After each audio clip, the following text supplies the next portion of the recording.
Okay. Does the current hospitality operational culture need to change? And if so, why? Who benefits from this transformation?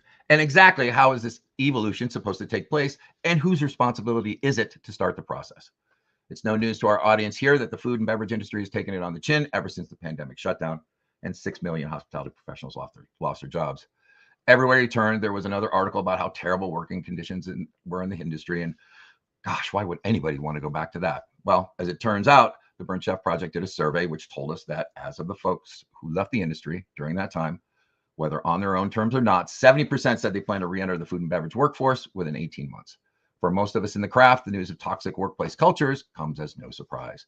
Indeed, some of us, myself included, perpetuated the toxicity, deluded by the notion that mission comes first, or as we were treated, so we shall treat others. The sad reality is that what the new associates are asking for right now is the same thing, or the same things that we wanted, I wanted, but we're too scared to ask. That's why it's so great to have chef, CEO, and owner Rory Schepisi from Forking Good Restaurant Group in the studio to tell us of the successes and challenges she and her team have faced as they set out not only to change the landscape of restaurant dining in Amarillo, Texas, but to co-create a workplace culture that serves everyone equally.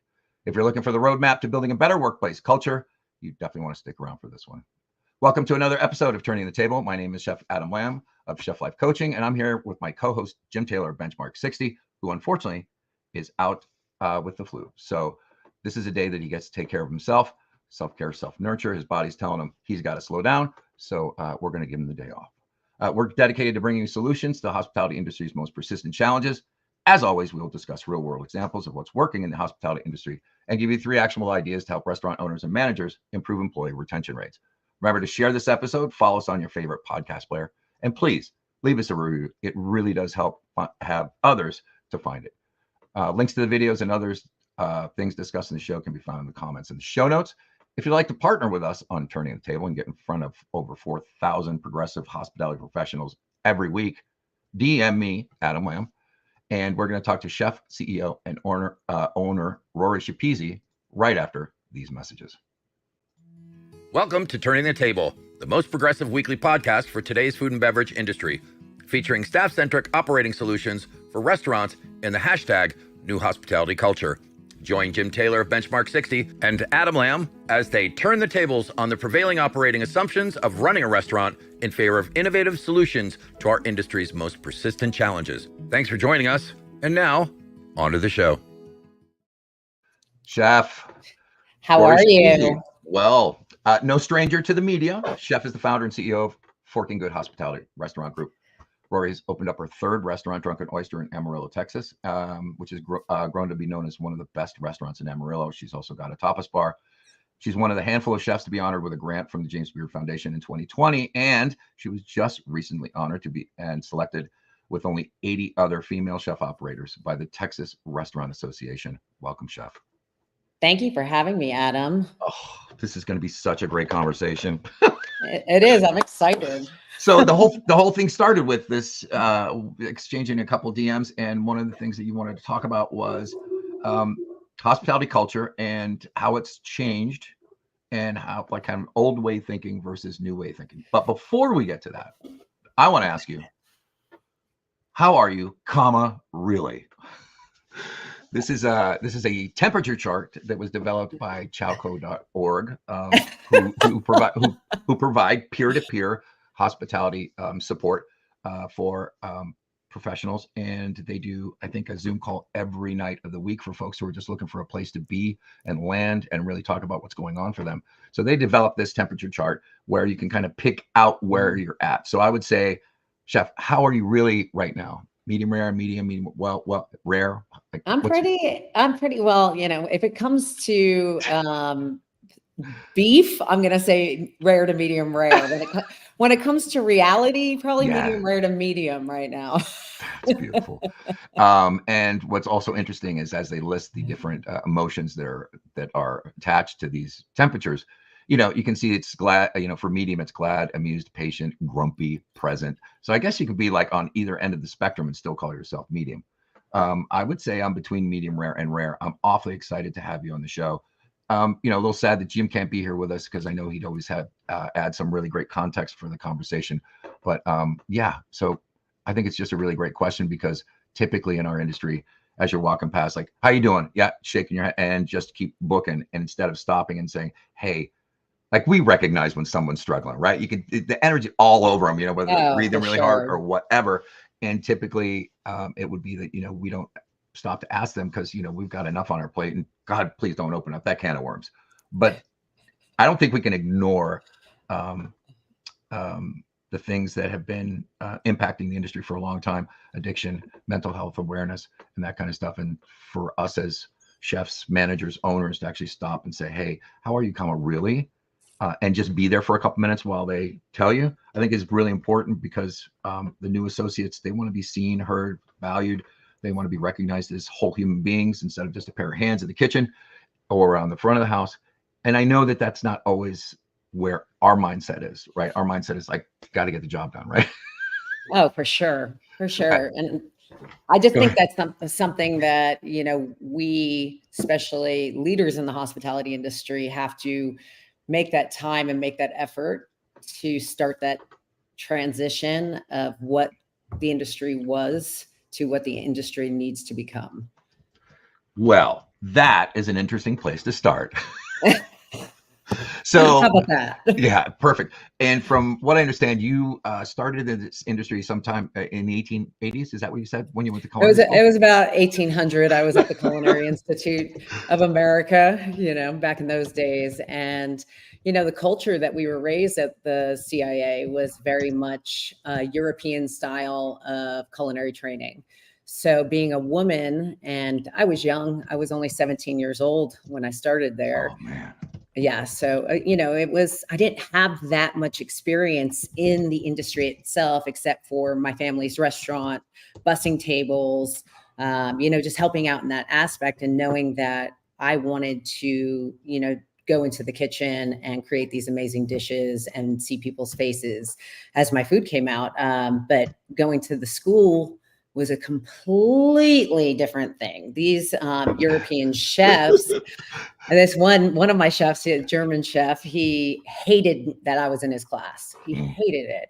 And he just, always said, women don't belong in the kitchen. Yeah. Meanwhile, I was like, wait a second, isn't that an oxymoron? Because people would say pregnant and barefoot in the kitchen for women, so it was just such a different, I was like, what is happening?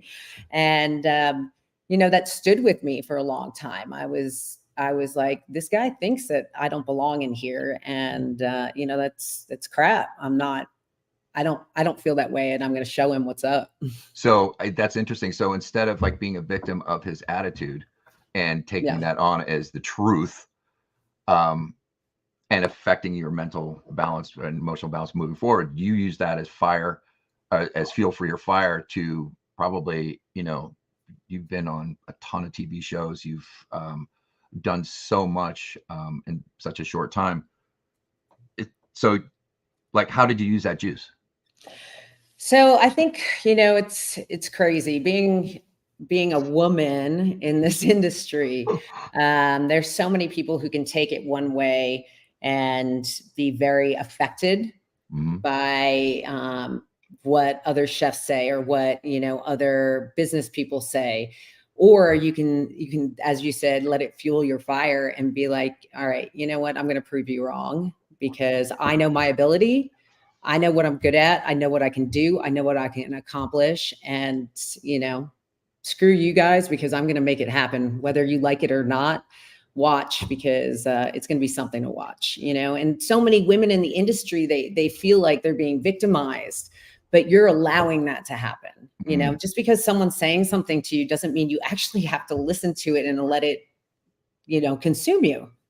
Do you think that there's a certain amount of your success right now that is still fueled by that same asshole?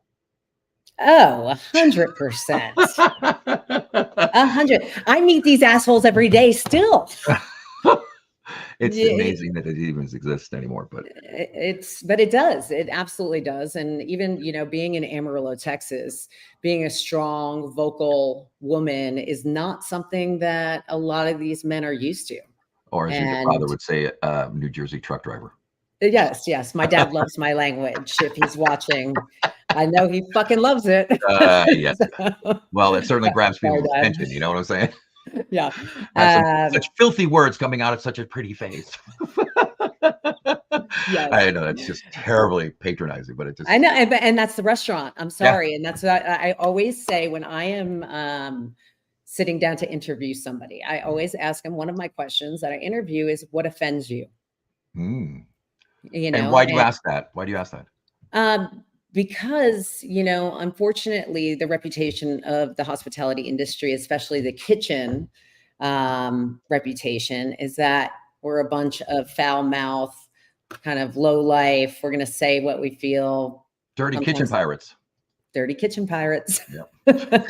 And I've been there, and I'm not offended by it, but especially I'd say in the last 10 years, it has become a growing thing where, as we talked about, that culture is slowly shifting because people are offended. And, for me, my biggest thing is, hey, don't ever curse on my floor. Don't talk derogatory on the floor in the front of the house.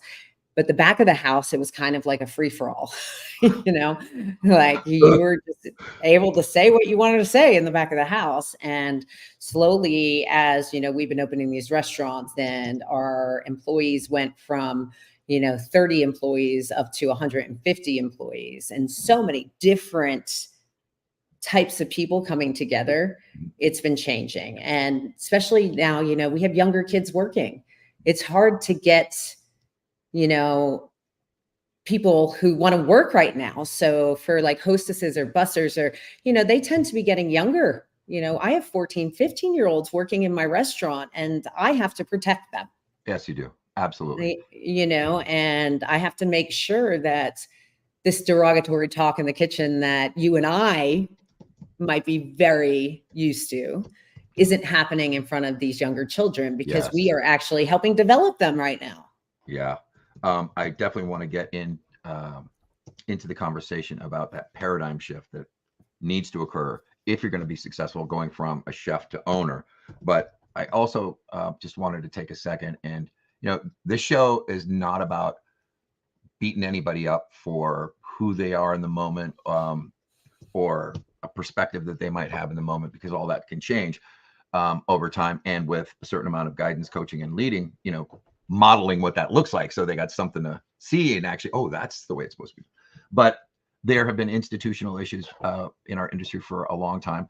It makes me laugh when the guys are like talking about, yeah, women don't belong in the kitchen. It's it was originally a nurturer's position, right? Yep. The women were taking care of the food all the way back time immemorial, because that was a way to create sustenance and balance within the family. And then all of a sudden it became a man's thing. Like, it's still a nurturer thing. So if anything, it's actually speaking to the feminine in us to actually be in that position of service to anybody else. So that, if nothing else, that should be enough to say, oh, well, we're not that different, right?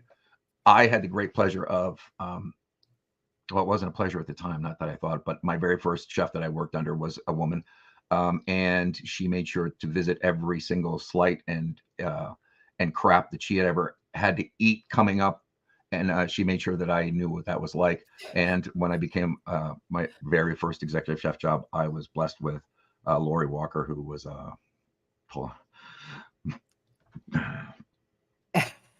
sorry, she saved my ass so many times. And so I'm very, very grateful and aware of, how the feminine balances the masculine in the space where, yeah, it's about getting the job done, but it's also about, having your heart open, because angry cooks make shitty food. I say that all the time. Yeah. I said, if you're happy, your food's going to go out happy. I use that all the time. And it's true, because if you're aggressive on the line, it completely ruins the rest of the line. It's a domino effect. Yeah. We're getting Greg Gorgon is saying in the chat, it's one thing hearing from your staff, but how do you handle guests that treat your staff poorly? There seems a thing these days with some customers. And I agree with that, especially since the reopening after COVID, when everybody was so desperate to be in relationship with one another. Oh, we'll go to the restaurant. Well, how come half the restaurant's empty? You know, why can't I? And so I don't think most of the public was aware of the challenges that we were having reopening. But talk to me a little bit about your experience coming up as a woman in a male-dominated field, what it was like then, and some of the shifts that you've seen happen since then. So, as I said, starting off, it was at CIA, it was very different, you know, for a woman. We were definitely the minority at the Culinary Institute of America. And, you know, chefs were harder on us just because they didn't think we had the ability. I've never been this giant feminist. That's never been my thing. So I didn't take it in an offensive way. I kind of took it as this chef's a douche, you know, and moved on, you know. But as I started growing in my career and myself, I realized that it was harder for people to take you seriously as a female chef. You had so many of these amazing, talented male chefs that getting your foot in the door as a female was a little bit harder. I also, for me, if I was on the line, you know, and I was yelling at my team, trying to get them back into the game, just say, you know, our ticket times were, you know, running longer than 20 minutes. And, you know, I'm being that tough person trying to get everyone's head back in the game, or I throw somebody off my line to go take their, you know, their position to catch them up. Instead of it being like, you know, thanks, chef, I appreciate it. It was, she's a bitch, you know, she's a bitch to work for, wow. You know, which might be that you're just tough and exacting. It's not necessarily the fact that, you know, you're a woman. Right. Right. But if it was a guy, they, you know, 90% of the time, and I see it today, you know, as I've shifted to being an owner more than being on the line and dealing with landlords or business deals, it's not okay for me to speak to them the way I'm speaking to you right now. Correct. Like, you know, they want me to kind of cower down and be like, you know. What do you mean, little lady? You know, it's a long contract. You probably didn't have time to read it, but let me tell you, it's in your best interest. Like, how the hell do I know that? Believe me, somebody I'm doing a deal with right now sent me an email saying that I had Tourette's because I cursed while speaking to them. Oh. And literally, you know, and I curse, but that's who I am. Yeah. And I think that was another one of reasons why I was so excited to have you on the show, is because we started talking about, you know, old ways of thinking and doing versus new ways of thinking and doing. And yet you're a product of that particular old ways of being. And yet now you have to, you're taking that, from what I understand, you're taking that as, again, kind of like fuel for the fire to actually change what's actually happening now that you're in that position to change it. Would that be correct? Yeah, 100%. So for instance, one of my general managers, well, actually both my general managers, Tim and Mike, and then one of my ECs, Albert, we all were kind of raised in the past generation of hospitality. And now, especially, you know, post-COVID, the way we all are is fine with each other, but we've been having to learn to transition ourselves to become softer, to be able to handle our teams a little more gingerly than what we used to. And it's hard. Why is it hard? I think it's hard because I don't know if we have a thicker skin because we grew up that way. Is it okay? No, it's not okay. We probably shouldn't have had to deal with that as we were coming up the ranks. And so when staff is coming to us and being like, you know, don't talk to me that way, or why is this person speaking to me this way, or I was offended by what this person said, we now have all had to kind of sit back and say, well, all right, that didn't offend us, but our culture was so different then. How do we make this person feel safe? Right. How do we?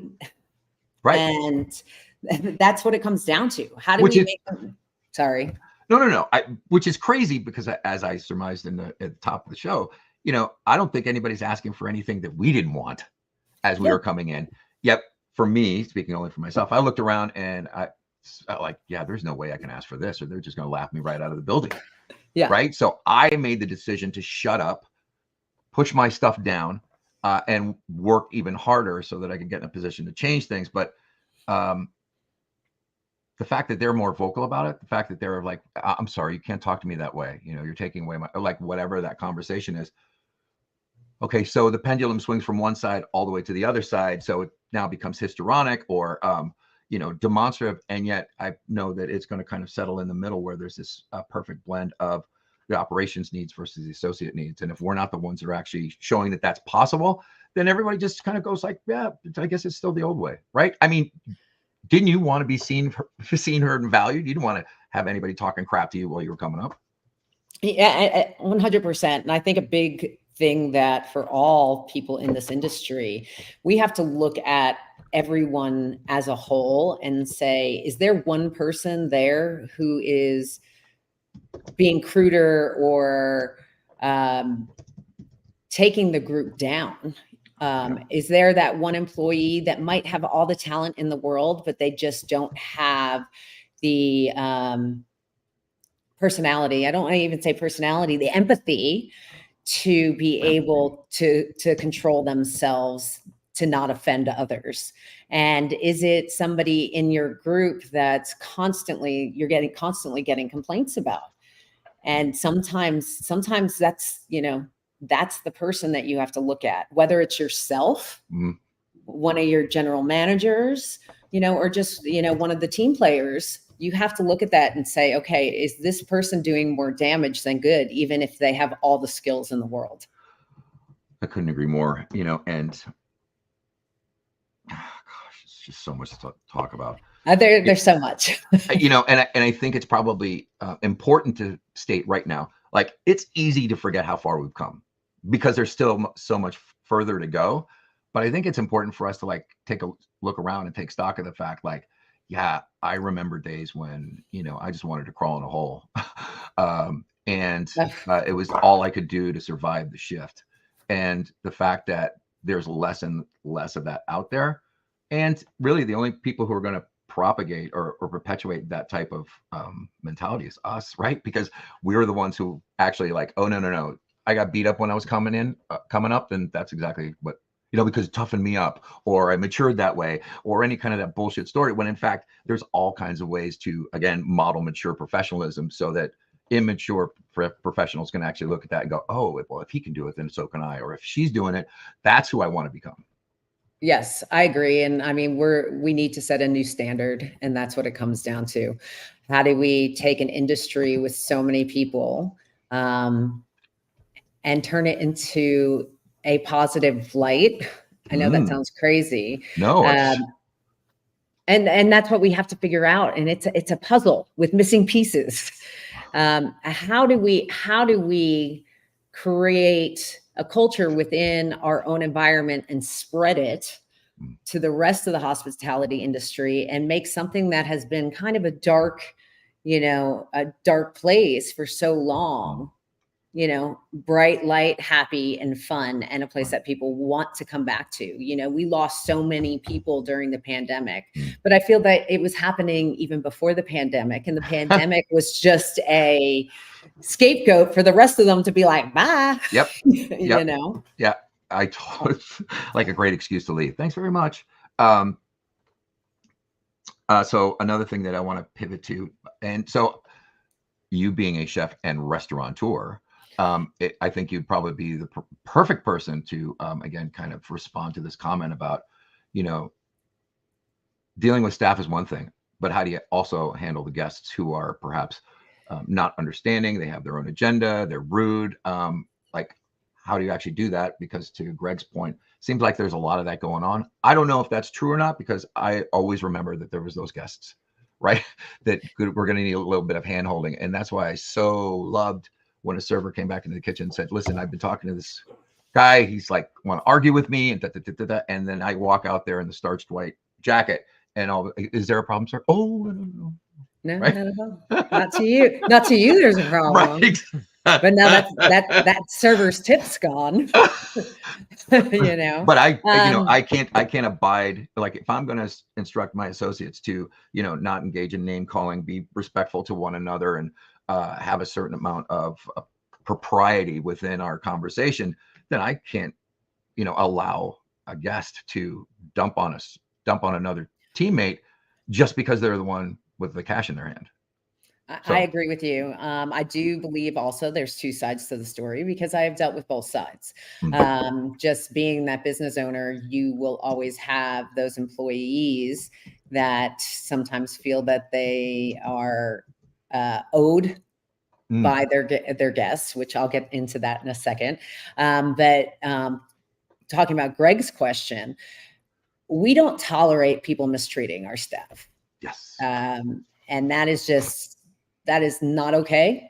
But we also need to make sure that is the situation, and it's not an employee who's just had a bad day, who's taking their grievance out on a guest, or in the fact that a guest is not getting the service that we always provide. And so there's a line there. Now, if a guest is just being unruly and a complete asshole, I don't have a problem telling them to get out. We are going to protect our team. That's our family. That's that's my restaurant family. If I don't have those guys, I don't have anything. They are the ones who are doing, running my business every day. They're the ones selling for us. They're the faces that make people want to come back. And first and foremost, I protect them. I went through a situation. This happened actually 2 weeks ago here in Amarillo.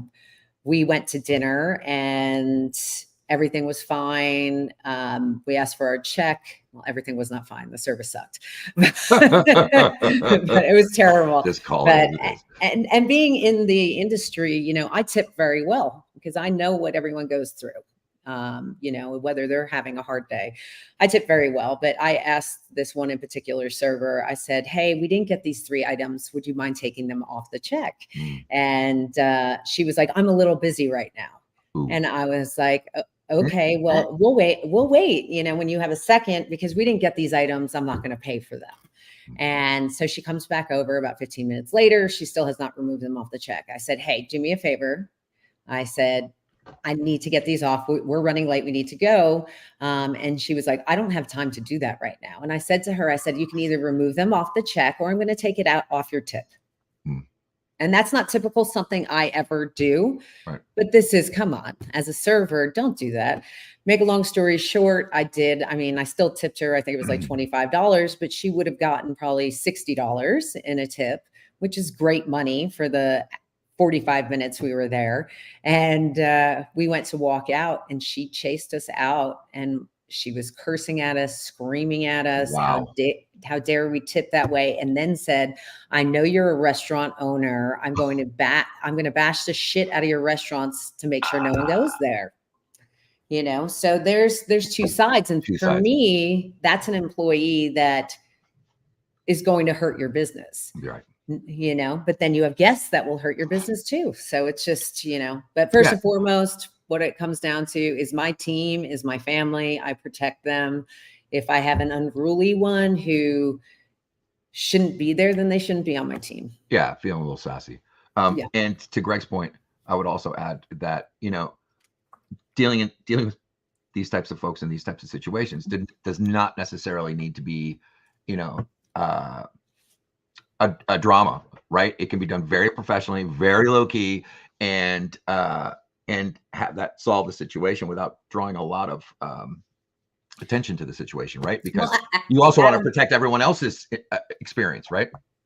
100%. And you walking out, that's such a perfect example. And for some reason, us as being the leaders, we tend to have that ability to be able to just show our presence, and it kind of squashes situations. Yeah. And I've always been amazed. It's like, I don't know if it's the jacket and the apron or the, a way of being when you're in it. Like a costume that you put on and all of a sudden, your shoulders a little back and your head's a little higher and, you've got a little bit of, in your stride. And I never experienced that anywhere else, but it's just amazing the transformation that comes over when that is in the dining room.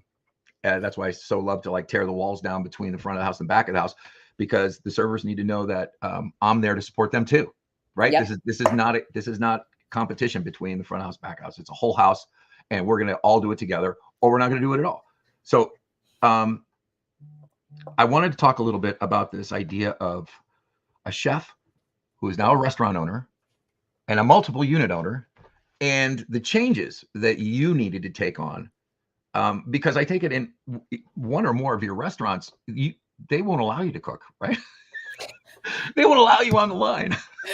So this is quite interesting too, Isn't it? because going from being a chef and handing over the reins to other people is, I'm sure, Adam, you understand this. It is very difficult to let go of control.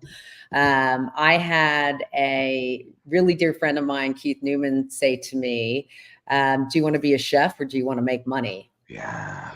And I said, can I do both?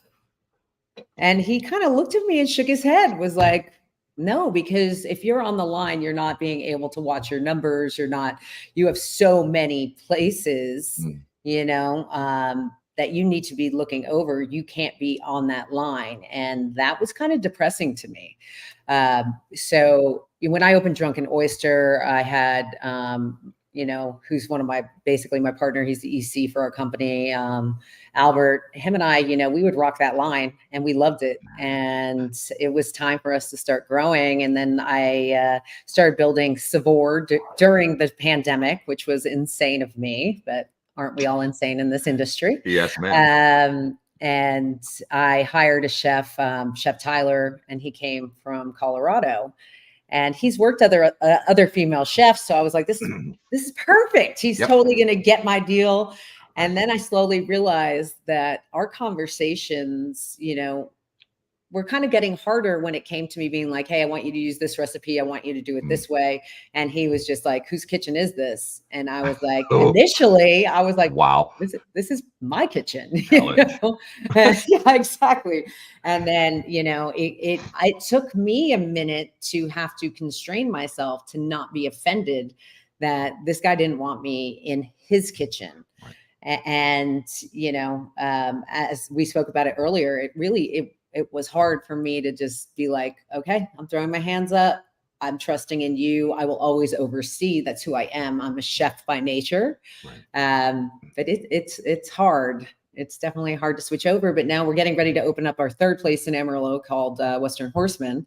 And thank you. And then we are taking our show on the road and moving to the Dallas area. So we're opening up a Drunken Oyster in Farmers Branch. And it just, for me to be able to grow like this would be impossible for me to still be on the line every day. Right.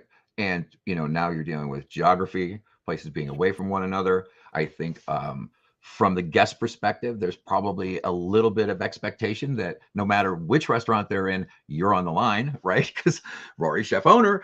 And the reality is that doesn't exist. I remember a high-flying chef in South Florida, Mark Manatello, opened up, I think, 3 or 4 different restaurants. And that was the wrap. Like, you go in there and like, oh, well, Mark's not on the line today. Well, how could he possibly, right? And so I also acknowledge that, as you rise in rank and responsibility and you get known for your performance, the opportunity to run more complex organizations arises. And I can't tell you how many times I've been with other chefs who just say, look, I haven't picked up my knife all day. Like, I just want to go cook. Yeah. Right. Can I just go cook something? I'm going to go hang out with the banquet crew for a while, and I'm going to, make 15 gallons of bisque or whatever, just to get back to that thing that feeds our heart so much. So I get what you're saying about like having to remove yourself and also to empower the people under you to actually run it like their own, because you need that. And if in order for you to grow, you need those key people in those positions in order to continue your dream. And like, how far are you going to take this? Like, where does your mind go in 5 years? Is it now 15 restaurants? Like, where do you see yourself growing? I don't see myself stopping anytime soon. How about that? It's the hospitality industry is super addictive for, so many people. I'm sure, most of us have tried to get out a time or two, and we end up coming right back to it. It's, we were all blessed with a gift, And mine just happens to be in the field of hospitality. And I really don't know what I would do if I wasn't in hospitality. I said, my dad, so many times, he's an attorney. And my sister switched from being a lawyer to a politician, and he's like, hey, I'll pay for you to go to law school. And this was after I already owned a restaurant. I'm like, this is what I do, so I don't see any stopping. We will be, as I said, Drunken Oysters, going to be opening in Dallas. We're negotiating the deal for Savor to go down to Dallas as well. And then I just see us continuing to grow. I want to also give opportunity to all the people who have worked with me, my team members, to become owner operators, to become, to be able to have a piece of that pie. And maybe they don't have the financials to be able to do that, but they have put that sweat equity in, and they deserve it. And so many people don't get that opportunity because of the, financial side of things. And so for me, it's being able to give these incentives to create a great team and them to have something to look forward to. And people aren't going to run a business unless they have a little bit of, their hand in there. Sure. And so I think it's important for those that, have showed me the loyalty, the dedication, the hard work, the creativity, that, they deserve a piece of the pie. Well said. You earlier mentioned this idea of, if you're in the hospitality industry, you're addicted, or you have an addictive personality. Yeah. That lands with me because I also recognize that need in me. I got into the industry because I was looking for a community to belong to. I never had this idea of like my type of cuisine or Adam's going to have. It was like hanging with a really rock solid crew and kicking the shit out of the night. So I guess I wanted to ask you, addicted to what? What are we addicted to? What are you addicted to? Oh God, it's basically, so food to me is very intimate. So if you think about it, like, all right, have you ever gone to the hibachi restaurants and they seat you down at a table of 15 and you don't know those other people at the table? A lot of people have a hard time with that, like, because food is intimate. It's, it's something that, it can bring people together. It can draw people apart depending upon, like, there's so much to it. But for me, when I was, 15, 16, when my parents weren't home, I would throw open house parties with my friend Fletch, and we would charge $5 to get in. I mean, we made it a business at, 15, 16, 17 years old.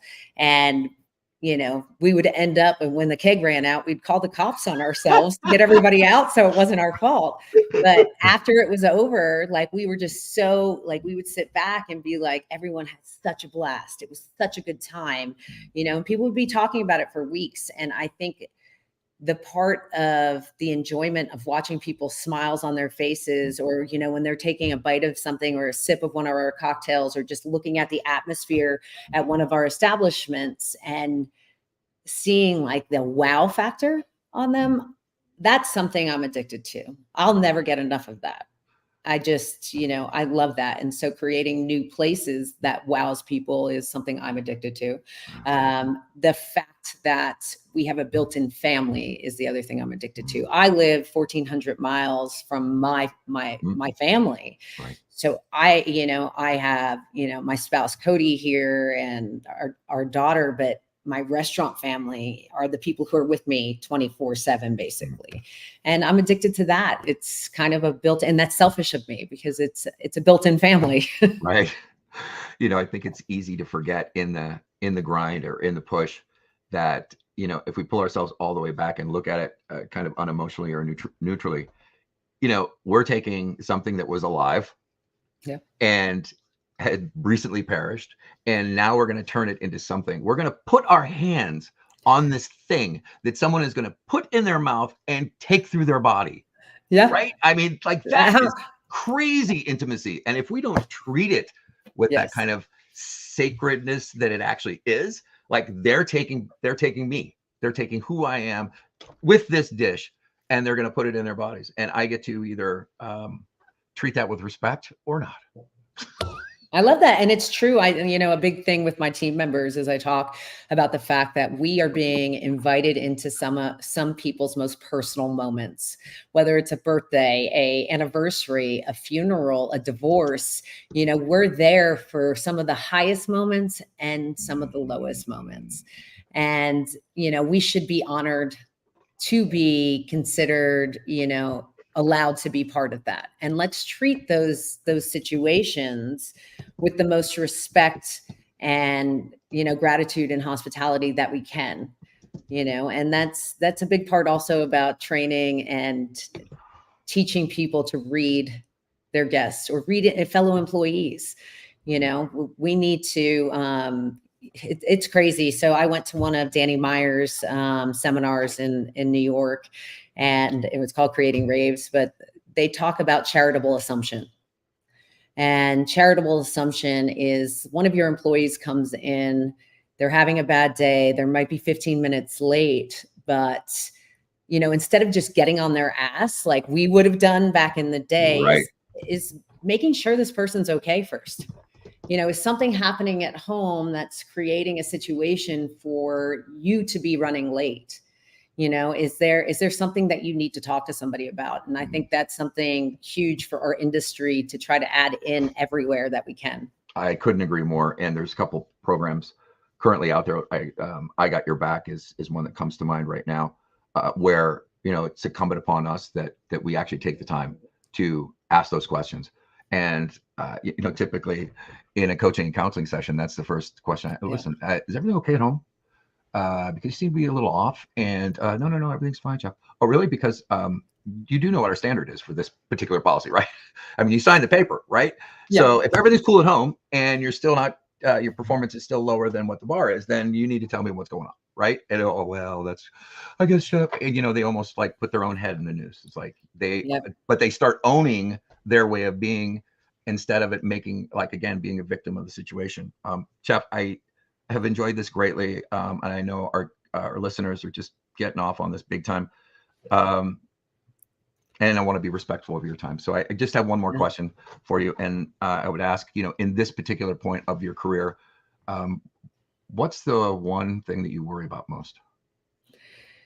Oh, the one thing I worry about is, to be honest, hospitality changing, the service industry changing. There's it changing too much. So for me, there are situations where people, want to get rid of the tip factor. And I believe that would ruin hospitality. That would ruin the quality of service of people if everybody was just making the same amount. That is the joy of sitting down and allowing this person to put on basically, to do their thing. It's for every server, it's their own individual business. Those can make as much as they want or as little as they want, depending upon, their style. And I think us being able to sit down and go through that whole experience of dining at the table and the hospitality of it, it scares me that that's going away. It scares me, all the fast food. It scares me, the quick casuals that, people just don't care anymore. It scares me that there's so many pre-made products that's, freezer to fryer. That scares me. There's people who call themselves chefs that don't know how to fillet a fish or break down, a ribeye roll. And they think that taking something out of their freezer and throwing it into some hot oil makes them a chef. Yeah. Those things scare me. The art, the culinary, the culinary arts going away scares me. Yeah. I remember clearly there was a point in time where at culinary schools, in order to pass your butchery, you actually had to break down half an animal, right? Yeah. And now they do it with a slide deck, or teaching someone how to carve ice by putting an overlay and projecting it onto the ice, so they have to cut. There's I get that there's some things that are more important than others as far as education is concerned, but nothing will ever replace prior education, being in the industry, and a desire to really know what it's about, which is, to me, is back in the day, you in some of these places out in the sticks, you'd get a half a lamb once a week, and now you got to make 7 dinners out of it, right? And there's nobody to help you but you. So there's definitely a part of the art that's missing. I concur with that. And I also understand that, you know, there will always be a place in our economy for restaurants who do it that way, right? Yes. Yeah. Yeah, and it's something that we need to make sure stays that way. And, you know, you have the guests who don't want to pay the money for the quality, you know, and then you have the employees, some employees that just don't want to learn the art. And then you have other ones, and those are the ones that are working with our company with FGH. We make sure we send them out to like Ohio to certified Angus beef, where they can learn to break down a side of beef, where they can, you know, learn other cuts than just the typical ones that you can get packaged. You know. Yeah, I mean, the industries that serve us, you know, they've been very, very diligent about making sure that we've got product that represents the need, which is typically, you know, short staff. So here you go, it's chef ready. You know, they're ahead of the curve when it comes to that stuff. And you can't knock them because they're a service-based business and they want to be seen as a solution in the best possible scenarios. But I think that will probably be a narrative that is going on in the background for a long time. And I don't see how, like, I knew when sous vide came out that there was a restaurant that opened up in France that basically did everything sous vide, and it was a pot of water, 2 cooks, and a pair of scissors. And they were mobbed because the food was constantly consistent. Not great, but it was consistent all the way through.